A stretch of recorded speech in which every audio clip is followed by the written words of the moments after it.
আজকে তারা পুলিশের শেল্টার নিতে হয়, সেনাবাহিনীর শেল্টার নিতে হয়, র্যাবের শেল্টার নিতে হয়। সরকার চলে গেলে তাদের পরিস্থিতি কি হবে? আজকে এটা তো ট্রায়াল হলো যে আজকে তাদের গায়ে আঘাত করলো, এটা যে আগামী দিন বিস্তৃত হবে না তার কোনো ঠিক আছে?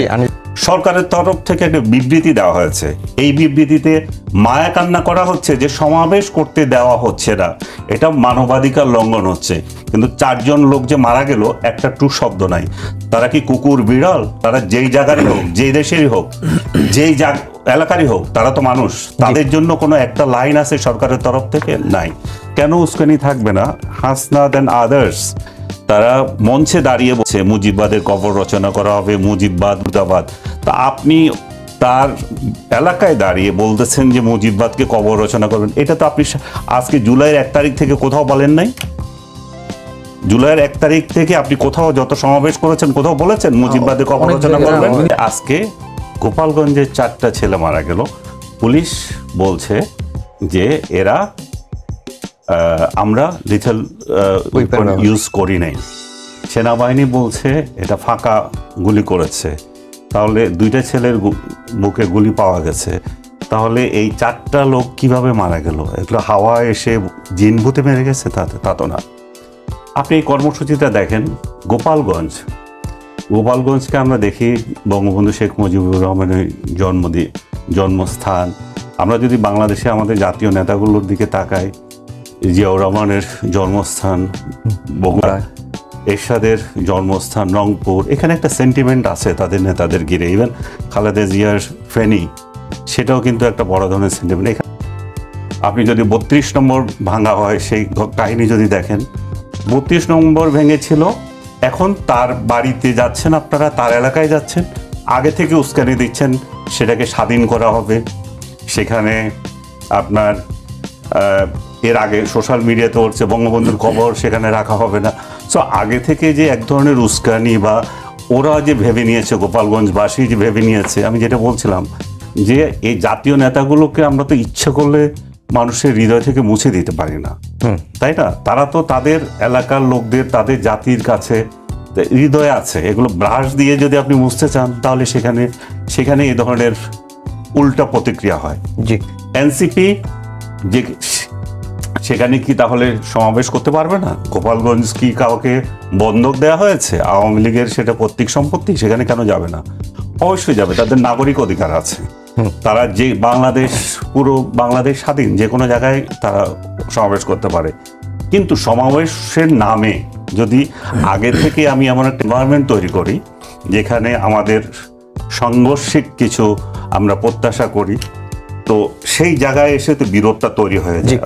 অনেকেই দেখলাম সামাজিক যোগাযোগ মাধ্যমে এসেছে, আনিস আলমগীর ভাইও তুললেন যে আজকে জুলাই অভ্যুত্থানের 1 বছর, এই 1 বছরে কেন স্পর্শকাতর একটি জেলা গোপালগঞ্জেই আপনাদেরকে এই সমাবেশ করতে হবে? আবার আগের দিন রোড টু গোপালগঞ্জ, যেখানে আপনারা পদযাত্রা করছেন, সেখানে আপনাদের নেতারা কেন উস্কানি দিল যে রোড টু গোপালগঞ্জ এই করে ফেলবো, এবং এটাকে শক্তি প্রদর্শন, মৌচাকে ঢিল, এই ধরনের মন্তব্য কিন্তু আনিস আলমগীর ভাই করেছেন। ধন্যবাদ জানাচ্ছি, এবং যারা শুনছেন আমি প্রথমে একটু ক্ষমা চেয়ে নিচ্ছি, আমার গলাটা একটু বসে গেছে, আমি পদযাত্রায় ছিলাম। দেখেন, আনিস আলমগীর ভাই যে কথাগুলো বললেন, আমার কাছে আমি জাস্ট কিছু পয়েন্ট এখানে ফাইন্ড আউট করতে চাই, দর্শকরা বিবেচনা করবেন সেই বিষয়গুলো। আর তিনি প্রথম বলেছেন, আমি একবারে লাইন বাই লাইন কোট করছি, যে যেভাবে আবু সাইদকে গুলি করা হয়েছে সেভাবে আজকে ছাত্রলীগের হচ্ছে যারা ওখানে মারা গেছে, বা হয়তো পুলিশের গুলিতে কিংবা নিজেদের সংঘর্ষে, এখন পর্যন্ত আমরা কারণটা জানি না, সেভাবে মারা হয়েছে। এই 2টা ঘটনাকে এক কাতারে নিয়ে আসা হয়েছে। যে কোনো মৃত্যুই আসলে কাম্য না, কিন্তু 2 আবু সাইদের অ্যাক্টিভিটিস, এবং আপনি একটা নাগরিক সমাবেশ করতে যাচ্ছেন, সেই সমাবেশে আপনাকে মেরে ফেলার হুমকি, এবং আপনার গাড়ি বহরে হামলা, ককটেল হামলা, ডিসি অফিসে আটকে রাখা, আগুন দিয়ে দেয়া, এবং এই জায়গায় সেইটাকে প্রতিহত করা, এই 2টা বিষয়কে এক করে দেখছেন, নাম্বার 1। নাম্বার 2 হচ্ছে, তিনি বলছেন যে শেখ মুজিবুর রহমানের প্রতি মানুষের একটা ভালোবাসা আছে, এটা অস্বীকার করতে কোনো সমস্যা নাই। যেমন তিনি শহীদ জিয়াউর রহমানের কথাও বলেছেন, তার প্রতি মানুষের ভালোবাসা আছে, আমরা বগুড়ায় কাম করেছি, ভালোবাসা আছে। আবার শহীদ জিয়াকে কেউ অপছন্দও করতে পারেন, আমাদের নাহিদ ইসলামকে গণঅভ্যুত্থানের 1 দফার ঘোষক হিসেবে অনেকে ভালোবাসেন, আবার কেউ অপছন্দ করতে পারেন। কিন্তু তিনি বলছেন, আনিস আলমগীর ভাই বলছেন যে জাতীয় নেতাকে যখন আপনি তার বিরুদ্ধে কথা বলবেন, তখন এটা একটা উল্টা প্রতিক্রিয়া তৈরি হয়, যেটা আজকে হয়েছে। দেখেন, তিনি এই ঘটনাটাকে একটা পরিকল্পিত সন্ত্রাসী হামলাকে তিনি একটা প্রতিক্রিয়া হিসেবে দেখছেন, এটাকে সন্ত্রাসী ক্রিয়া হিসেবে দেখছেন না। এই যে মানে একটা ঘটনার তো বিভিন্ন ধরনের ভাষার মধ্য দিয়ে নর্মালাইজ করা এবং বিভিন্ন লেন্সে দেখা, এই জিনিসগুলো আসলে খুবই দুঃখজনক যে একটা সংগঠিত সন্ত্রাসী হামলা। আমরা তো বগুড়ায় প্রোগ্রাম করেছি, আমাদের জিয়াউর রহমানের বিরুদ্ধে অনেক কথা থাকতে পারে, কিংবা বিএনপির বিরুদ্ধে আমাদের অনেক বক্তব্য থাকতে পারে, বিএনপির আমাদের বিরুদ্ধে অনেক বক্তব্য থাকতে পারে। এখন এই জন্য কি বগুড়ায় গেলে বিএনপি আমাদের উপর হামলা করবে, বা বিএনপি এক জায়গায় গেলে সেখানে হামলা করবে? এই ঘটনাটা তো এরকম না যে আমরা আবু সাঈদের, দেখেন আমাদের একটা দেশব্যাপী রোড মার্চ পৃথিবীতে পলিটিক্সে খুব কমন, এটাকে আর ব্যাখ্যা করার প্রয়োজন নেই, এটা সবাই আমরা বুঝি। আমরা এই রোড মার্চটা নিয়েছি, আমাদের টার্গেটটাকে, আমাদের টার্গেট হচ্ছে আমরা শহীদ আবু সাঈদের কবর জিয়ারত দিয়ে শুরু করব, শহীদ ওয়াসিমের কবর জিয়ারত দিয়ে আমরা এটা কমপ্লিট করব। সেই রোড ম্যাপে আমরা উত্তরবঙ্গ ঘুরে, আমরা খুলনা দক্ষিণবঙ্গ দিয়ে আমরা একেবারে এই ম্যাপটা আমরা ঢুকেছি এখানে কিন্তু, এবং এটা 1 মাস আগে প্রকাশিত একটা রোড ম্যাপ।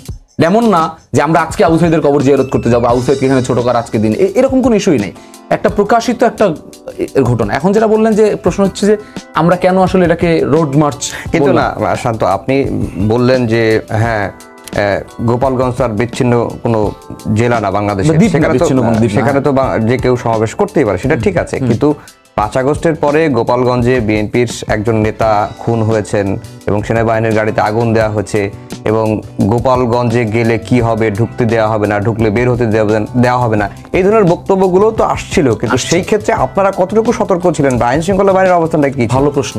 বিষয়টা হচ্ছে যে এই বক্তব্যগুলো আসছে, এবং এই জন্যই আমরা এটা মনে করি যে আমাদের ওই গত রাতে একটা পোস্ট দেওয়া যে রোড মার্চ টু গোপালগঞ্জের আগেই এই ধরনের বক্তব্য মিডিয়া, সোশ্যাল মিডিয়া, আওয়ামী লীগের পেজ থেকে নানা জায়গায় এটা আসছে।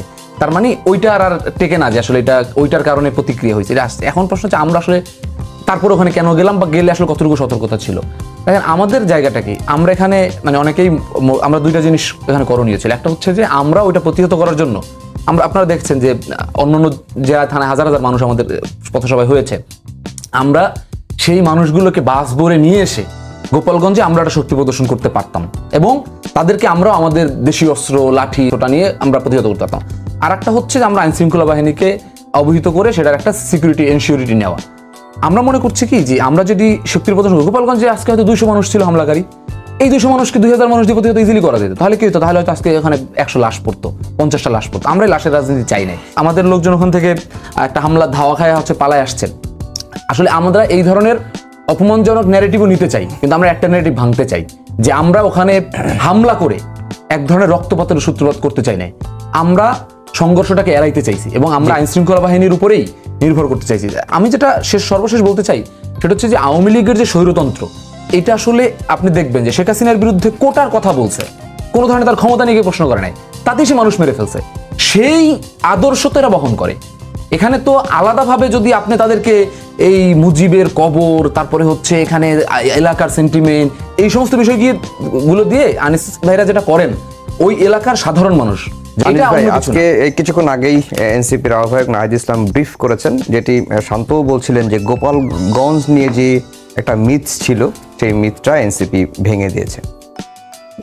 আমি ওটা বলার আগে ছোট ভাই একটা ভুল বুঝছে, আমি এটা ক্লিয়ার করতে চাই। একটা হচ্ছে যে আমি আবু সাঈদকে যে গুলি করেছে আর এই 4 জনকে গুলি করেছে, এটা আমি গুলি করার পুলিশের ভূমিকা নিয়ে বলছি। পুলিশ, আমাদের ঘটনা হচ্ছে যে আমরা পুলিশকে অস্ত্র সজ্জিত করি, কিন্তু তারা যে এই ধরনের এজিটেশনগুলো কিভাবে দমন করতে হয় সেটা জানে না। আবু সাঈদের গুলিতে যেটা লেগেছিল, তাকে পায়ে মারতে পারতো, তাকে সামনাসামনি গুলি করেছে, যেটা আমাদের সবাই হৃদয়ে লেগেছিল, সবাই দেখেছে সেই দৃশ্য। তাকে কি পায়ে মেরে কি আহত করা যেত না? সে কি অস্ত্র ধরেছিল? সে তো অস্ত্র ধরা ছিল না। তেমনি আজকে যাদেরকে মারা হলো, তারাও তো কোনো না কোনো মায়ের সন্তান, তাদেরকে তো আপনি পায়ে মারতে পারতেন, তাদেরকে কেন গুলি করে মারতে হবে? গুলি করে মারা। এবং আজকে আমাদের যে বাহিনীর, সেনাবাহিনী একটা অভূতপূর্ব ভালো দায়িত্ব পালন করেছে আমি বলবো। তারা যে থ্রেট দিয়েছিল এনসিপির তরফ থেকে, বঙ্গবন্ধুর বা এনসিপিকে যারা ভালোবাসে, গুজব ছড়ায় দেশে বিদেশে থেকে, বঙ্গবন্ধুর কবর আক্রমণ করতে যাচ্ছে, গুড়িয়ে দেওয়া হবে, সেনাবাহিনী সেখানে ভালো করে টহল দিয়েছে। এটা একটা বড় ধরনের কাজ, যে একটা মানে বড় এক ধরনের বিপর্যয়, একটা জাতীয় ন্যাক্কারজনক ঘটনা, যেটা 32 নম্বরকে গুড়িয়ে দিয়ে করেছি আমরা, সেটা আবার আরেকটা ধরনের ন্যাক্কারজনক ঘটনা থেকেও আজকে জাতি রক্ষা পেল। যেটা আমি কথা বলছিলাম যে মুজিব যে কথা বলে কর্মসূচি ছিল না ভাই, এটা পরিষ্কার করলাম আর কি বলার Okay. ক্ষেত্রে। কোনো আমাদের ক্লিয়ার টাইমিং একবার মিনিটের রোড ম্যাপ ছিল যে ভাই, তোমরা করো না, কিন্তু তোমাদেরকে যারা উৎসাহ দেয় তারা তো বলেছে। কিন্তু আমাদের একবার রোড ম্যাপ আমরা কখন বেরোবো, ঠিক আছে, কোথায় আমি বেরোবো, কোথায় যাবো, এটা ডিটেইল ছিল Okay, আর কি। আর তো হচ্ছে যে এই যে এটা উস্কানি ছিল না, কেন উস্কানি থাকবে না? হাসনাত এন্ড আদার্স তারা মঞ্চে দাঁড়িয়ে বলছে মুজিববাদের কবর রচনা করা হবে, মুজিববাদ মুর্দাবাদ। তা আপনি তার এলাকায় দাঁড়িয়ে বলতেছেন যে মুজিববাদকে কবর রচনা করবেন, এটা তো আপনি আজকে জুলাইয়ের 1 তারিখ থেকে কোথাও বলেন নাই। জুলাইয়ের 1 তারিখ থেকে আপনি কোথাও যত সমাবেশ করেছেন কোথাও বলেছেন মুজিববাদের কবর অনেক রচনা জায়গায় করবেন? minimum এটা তো- 10 জায়গায় এটা তো অনেক জায়গায় আমরা বলেছে। অনেক জায়গায় বলা, আর ওই জায়গায় বলা এক ধরনের একদম স্পষ্ট চ্যালেঞ্জ এবং উস্কানি। নাহিদ যেটা এখন বলছে যে আমরা সেই জায়গায় আমরা একটা মিথ ভেঙেছি, অবভিয়াসলি এটা মিথ ভাঙা হয়, কিন্তু জাতি কি দেখেছে? নাহিদরা আজকে 1 তারিখ থেকে সারা বাংলাদেশে যে পদযাত্রা করেছে, আমি ব্যক্তিগতভাবে খুবই খুশি হয়েছি যে আমাদের তরুণরা যেখানে যাচ্ছে একটা অভূতপূর্ব সাড়া পাচ্ছে, তাদেরকে মানুষ দেখতে আসছে, তারা কথা বলছে। আমি জানি না ভোটের ভাগ্য কি হবে, কিন্তু তাদেরকে দেখতে আসছে, কথা হচ্ছে, জমায়েত হচ্ছে, কিন্তু স্বতঃস্ফূর্ততা আছে সেখানে। কিন্তু আজকে কি হলো? আজকে তারা পুলিশের শেল্টার নিতে হয়, সেনাবাহিনীর শেল্টার নিতে হয়, র্যাবের শেল্টার নিতে হয়, এত সরকারের শেল্টার নিতে হয়। সরকারের 2 জন মন্ত্রী ওয়াজ করছে পুলিশের কার্যালয়ে বসে, কিভাবে কি হচ্ছে নজরদারি করছে এবং নির্দেশ দিচ্ছে। তার মানে কি পুরো রাষ্ট্র মেশিনারিজকে তারা ব্যবহার করে একটা সমাবেশ করতে যাচ্ছে এটাতে। এবং আপনি যদি খেয়াল করে দেখেন, সরকারের তরফ থেকে একটা বিবৃতি দেওয়া হয়েছে, এই বিবৃতিতে মায়া কান্না করা হচ্ছে যে সমাবেশ করতে দেওয়া হচ্ছে না, এটা মানবাধিকার লঙ্ঘন হচ্ছে। কিন্তু 4 জন লোক যে মারা গেল, একটা টু শব্দ নাই। তারা কি কুকুর বিড়াল? তারা যেই জায়গারই হোক, যেই দেশেরই হোক, যেই এলাকারই হোক, তারা তো মানুষ। তাদের জন্য কোনো একটা লাইন আছে সরকারের তরফ থেকে? নাই। তার মানে কি দাঁড়ায়? তার মানে দাঁড়ায় যে এনসিপি সরকারের ছত্র ছায়ায় ছেড়েই থেকেই শুধুমাত্র রাজনীতি করবে। কিন্তু আমরা সেটা চাচ্ছিলাম না। আমরা চাচ্ছিলাম যে তাহলে সরকার চলে গেলে তাদের পরিস্থিতি কি হবে? আজকে এটা তো ট্রায়াল হলো যে আজকে তাদের গায়ে আঘাত করলো, এটা যে আগামী দিন বিস্তৃত হবে না তার কোনো ঠিক আছে? এবং সরকার, আমি শেষ করে দিচ্ছি, সরকার শেষ হলে তাহলে তাদের রাজনীতি কোথায় যাবে? তাদের তো উচিত যে পুলিশ ছাড়া যাবে জনতার কাছে, তারা জনতার নেতা হবে। তারা কেন ছত্রছায়া নিয়ে নেতা হতে যায়?